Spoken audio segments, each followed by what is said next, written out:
अस्सलाम वालेकुम व्यूअर्स, मैं हूं मोहम्मद माज और आप देख रहे हैं एएम टेक। आज की ये वीडियो एक बिज़नेस आइडिया के बारे में है जो आपके लिए प्रॉफिटेबल हो सकता है। तो मैं आपको ये बिज़नेस आइडिया देने से पहले आपसे एक बात कहना चाहता हूं कि आपने अपनी सोच हमेशा ये रखनी है कि कोई भी बिज़नेस छोटा या बड़ा नहीं होता। अगर कोई एक बिज़नेस छोटा है तो आप उससे स्ट्रगल करके ही उसको बड़ा बना सकते हैं। तो आपने कभी भी ये नहीं सोचना कि यार ये छोटा बिज़नेस है तो इसको मैं स्टार्ट नहीं कर सकता, ये बड़ा बिज़नेस है तो इसको मैं स्टार्ट करूँगा। कि यार ये छोटा बिज़नेस है, ये ठीक नहीं है तो ये मैं स्टार्ट नहीं करता, ये बड़ा बिज़नेस है, ये अच्छा बिज़नेस है तो मैं इसको स्टार्ट करूँगा। आपने ये सोच कभी भी नहीं रखनी। ठीक है, आपको एक अच्छी सोच लेकर आपने चलना है कि आपने एक छोटा बिज़नेस है तो आप उस पर ये ना कहें कि यार एक छोटा बिज़नेस है, आप उसको स्टार्ट करने का सोचें, उसको इम्प्लीमेंट करने का सोचें। ठीक है, तो ये बिज़नेस जो है, ये जो मैं आज कोई इस वीडियो में आपको बताऊंगा वो फ्रूट्स एंड वेजिटेबल्स का है। तो मैंने ख़ुद भी ये बिज़नेस किया है। मैं आपको जितनी भी मेरी वीडियोस होंगी इंशाल्लाह वो वाले बिज़नेस बताऊंगा जिस पे मैं इम्प्लीमेंट कर चुका हूँ। तो ये फ्रूट्स के बिज़नेस पे मैंने इम्प्लीमेंट किया था, ये अच्छा खासा मेरे लिए प्रॉफिटेबल था। ठीक है, तो मैंने इसीलिए वीडियो बनाने का सोचा और मैं आपको इस वीडियो में बताऊँ कि ये बिज़नेस कैसे स्टार्ट होगा, किस तरह से होगा। तो अगर ये बिज़नेस स्टार्ट इस तरह से होता है, अगर आपके पास इन्वेस्टमेंट ज़्यादा है तो आप इस फ्रूट्स के बिज़नेस के लिए शॉप ओपन कर लेंगे। अगर इन्वेस्टमेंट कम है तो आप सप्लाई करेंगे। ठीक है, फ्रूट शॉप्स पर जाकर सप्लाई करेंगे। अब इन्वेस्टमेंट ज़्यादा से मुराद जिनके पास 1 लाख to 2 लाख की इन्वेस्टमेंट है वो शॉप ओपन कर सकते हैं इजीली। और जिनके पास 10,000 to 30,000 तक इन्वेस्टमेंट है वो सप्लाई का काम शुरू कर सकते हैं। अब आपने फ्रूट्स की परचेजिंग किस तरह करनी है, वेजिटेबल्स की परचेजिंग किस तरह करनी है, ये चीज़ें मैं आपको समझा देता हूँ। आप पाकिस्तान की किसी भी सिटी में रहते हैं तो वहाँ पर हर मंडी में बोली सिस्टम होता है। तो आपने फ्रूट्स जो है वो बोली सिस्टम से परचेज़ करने हैं, वेजिटेबल्स जो हैं वो बोली सिस्टम से परचेज़ करने हैं।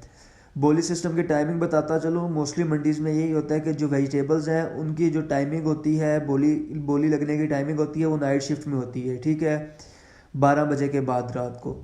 और जो फ्रूट्स हैं उनकी टाइमिंग होती है सुबह 6 बजे के बाद, फजर के बाद शुरू हो जाता है, बोली सिस्टम शुरू हो जाता है सुबह 6 बजे, तकरीबन 5-6 बजे। ठीक है, इसके लिए आपको बस ये करना पड़ेगा, फ्रूट्स के लिए आपको सुबह जाना पड़ेगा और वेजिटेबल्स के लिए रात को जाना पड़ेगा। तो जिनके लिए नाइट्स की शिफ्ट मुश्किल है, नाइट के लिए मंडी में जाना मुश्किल है, वो नहीं जाना चाहते तो ना जाए, कोई मसला नहीं है। तो वो मॉर्निंग में जाएँ और फ्रूट्स का काम करें। ठीक है, अब मैं गाइड कर देता हूँ प्रॉपर। पहले मैं शॉप वालों का पहले मैं बोली सिस्टम का आपको बता देता हूँ कि बोली सिस्टम से आपने परचेजिंग किस तरह करनी है। बोली सिस्टम से आपने परचेजिंग सिंपली इस तरह करनी है कि आपने मंडी में जाना है। आपको अभी इस इनिशियल स्टेप आपका, तो आपको बोली सिस्टम सही समझ में नहीं आएगा। आपने जस्ट 1-2 बार मंडी में जाना है, प्रॉपर बोली सिस्टम को ऑब्ज़र्व करना है। ठीक है, ये नहीं है कि बोली सिस्टम देखते साथ ही आपने परचेजिंग करना शुरू कर देनी है। आपने 1-2-3 दिन सिर्फ बोली सिस्टम को ऑब्ज़र्व करना है।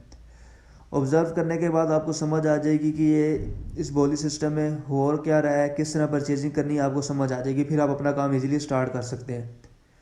तो आपने पहले ये करना है कि आपने शॉप के लिए अगर फ्रूट्स परचेज़ करने हैं, सप्लाई के लिए करने हैं, आप पहले जाएंगे बोली सिस्टम में, मंडी में जाएंगे, वहाँ पर बोली सिस्टम देखेंगे। 1-2 दिन आपने लगा लिए अगर 1-2-3 दिन लगा लिए, आपको समझ आ गई, आप परचेज़ करें। सपोज़ अगर एक पेटी 1000 की आती है तो रिटेल के काम में जिसने शॉप ओपन किया उसको उस पेटी में 800 to 1000 प्रॉफिट इजीली हो सकता है। ठीक है, अगर 1000 की पेटी है तो वो पेटी 1800 या 2000 की इजीली सेल आउट हो सकती है, हो जाएगी, बल्कि हो सकती क्या, हो जाती है। ठीक है, रिटेल के काम की बात कर रहा हूँ। तो बस आपने ये देखना है, आपने फ्रूट्स परचेज़ करने हैं तो आपने शॉप ओपन करके उस पर शॉप पर रख कर बेचने हैं तो ये आपके सेल हो जाएंगे। ठीक है, सेकंड ऑप्शन ये भी है, अगर आप शॉप ओपन करते हैं, मंडी से सामान लेके शॉप ओपन करके आप उस शॉप पर ही होलसेल का काम भी शुरू कर सकते हैं। ठीक है, तो इस तरह भी करना चाहते हैं अगर आप, इस तरह भी कर लें, और अगर रिटेल करना चाहते हैं तो उस तरह भी कर लें। और सप्लाई की मैं आपको चीज़ें समझा देता हूँ कि सप्लाई के काम में मेन क्या करना होता है। आपने सप्लाई के काम में ये कि जो नियर बाय मंडी के एरियाज़ हैं वो उन एरियाज़ में जितनी शॉप्स हैं वो आपसे फ्रूट्स परचेज़ नहीं करेंगी। ठीक है, वो इसलिए परचेज़ नहीं करेंगे क्योंकि उनको ट्रांसैक्शन कॉस्ट कम पड़ती है।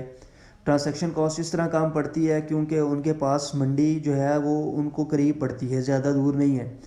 तो वो आपसे फ्रूट्स परचेज़ नहीं करेंगे। आप उनसे जाके बात करेंगे, वो आपसे फ्रूट्स परचेज़ नहीं करेंगे तो आप ये समझेंगे यार ये बिज़नेस बेकार है, ये ऐसा बिज़नेस है, ये हो नहीं सकता।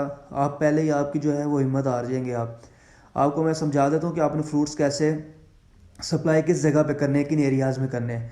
आपने फ्रूट्स उन एरियाज़ में सप्लाई करने हैं जो मंडी से 20 to 30 किलोमीटर दूर होंगे। उन शॉपकीपर से आप बात करेंगे, वो आपसे फ़्रूट ले लेंगे। वो आपसे फ़्रूट इसलिए लेंगे क्योंकि आप उनको सप्लाई करते हैं फ्रूट्स अच्छे रेट पे। अगर आपको सपोज़ 1000 की पेटी पड़ी, आप उनको 1200 या 1100 की देंगे तो वो आपके लिए वो आपसे ले लेंगे इजीली। वो इसलिए ले लेंगे आपसे क्योंकि उनको जो ट्रांसैक्शन कॉस्ट मंडी से उनकी शॉप तक पड़ रही है वो उनकी ट्रांसैक्शन कॉस्ट ख़त्म हो जाएगी। उनको आप अच्छे रेट पे दे देंगे। आपकी अगर सपोज़ इन्वेस्टमेंट 10,000 to 20,000 अगर आप इन्वेस्ट करना चाहते हैं स्टार्टिंग में, तो आपने 20 to 30 किलोमीटर कोई भी एक एरिया सेलेक्ट करना है। उधर आपने 2 to 3 शॉपकीपर्स हायर करने हैं, उनको आप सामान प्रोवाइड कर देंगे, ठीक है। तो उससे ये होगा कि फिर वो शॉपकीपर आपसे ले लेंगे तो वो आपकी रोज़ की अर्निंग स्टार्ट हो जाएगी। इसके लिए आपको 1 to 2 मंथ किसी भी बिज़नेस को आपको स्ट्रगल करनी पड़ती है, तो वो आप पहले करेंगे तो इंशाल्लाह आपका काम शुरू हो जाएगा, ठीक है। अगर आप इन्वेस्टमेंट ज़्यादा करना चाहते हैं, सपोज़ 20,000 to 40,000 तक करना चाहते हैं, तो आप एक एरिया में अगर आप एक एरिया में 10,000 to 20,000 की सप्लाई की है, तो अब अगर आप इन्वेस्टमेंट अपनी इंक्रीज़ कर रहे हैं 20,000 से 40,000 तक लेकर जा रहे हैं, तो आपने करना कुछ यूँ है कि आपने एक और एरिया सेलेक्ट कर लेना है उसी के आसपास जो होगा, जहाँ पर जिस एरिया में आप ऑलरेडी फ्रूट सप्लाई कर रहे होंगे उसी के आसपास एक एरिया सेलेक्ट कर लेना है आपने। वो एरिया आप जब सेलेक्ट करेंगे तो उसमें भी इसी तरह शॉप्स हायर कर लेना, तो आपकी वो शॉप्स वाले आपसे ले लेंगे। आपने ये करना है, होलसेल का काम है आपका, सप्लाई का, तो आपने 100 250 आपने पर पेटी पे अपना प्रॉफिट मार्जिन रखना ही रखना है। तो वो शॉपकीपर्स भी आपसे ईजी ले लेंगे क्योंकि उनकी ट्रांसैक्शन कॉस्ट जो है वो उनको बच जाएगी। तो बस आपने इतनी सी बात है, आप ये शुरू करें, इंशाल्लाह ये आपके लिए प्रॉफिटेबल होगा। बस आपको सुबह मंडी में थोड़ी एफर्ट किया है कि सुबह मंडी में आपको जाना पड़ेगा सुबह 6 बजे। वेजिटेबल्स का काम रात को होता है, उसकी बोली रात को होती है। आप उधर ना जाएं बेशक, आप सिर्फ फ्रूट्स का काम करें, वेजिटेबल्स का काम छोड़ दें बेशक, कोई इशू नहीं है।